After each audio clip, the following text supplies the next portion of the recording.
জয়সাগর রায়গঞ্জ উপজেলার নিমগাছি এলাকার একটি ঐতিহ্যবাহী এবং ঐতিহাসিক জলাশয়।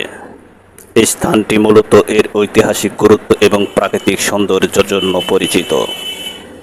জয়সাগর দিঘি সম্পর্কে প্রচলিত জনশ্রুতি এবং ঐতিহাসিক তথ্য অনুসারে এটি প্রায় 1500 বছর আগে পাল বংশের আমলে খনন করা হয়েছিল।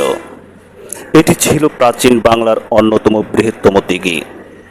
রাজা মহিপাল এটি তার রাজত্বকালে খনন করেছিলেন।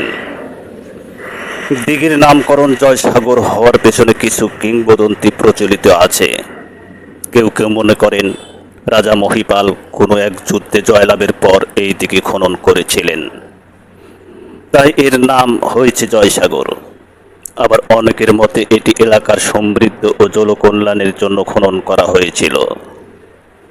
জয়সাগর সিরাজগঞ্জ জেলার রায়গঞ্জ উপজেলায় অবস্থিত।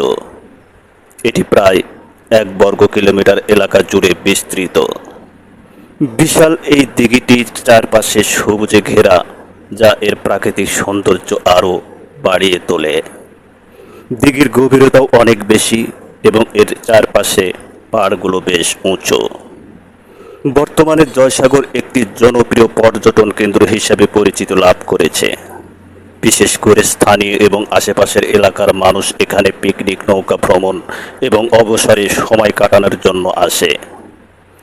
প্রাকৃতিক সৌন্দর্য হিসেবে দিঘির শান্ত জল, চারপাশের ঘন সবুজ গাছপালা এবং পাখির কিচিরমিচির শব্দ একটি মনোরম পরিবেশ সৃষ্টি করে।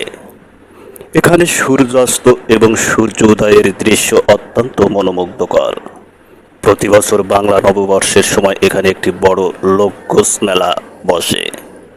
এই মেলায় বিভিন্ন হস্তশিল্পী কারুপণ্য এবং খাবারের দোকান বসে, তা স্থানীয় সংস্কৃতিকে তুলে ধরে।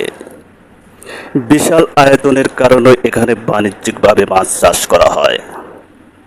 জয়সাগর শুধু একটি জলাশয় নয়, এটি এই অঞ্চলের মানুষের জন্য একটি জীবন্ত ঐতিহ্য। এটি স্থানীয় অর্থনীতিতে যেমন ভূমিকা রাখে, তেমনি এলাকার সাংস্কৃতিক ও সামাজিক জীবনকে প্রভাবিত করে।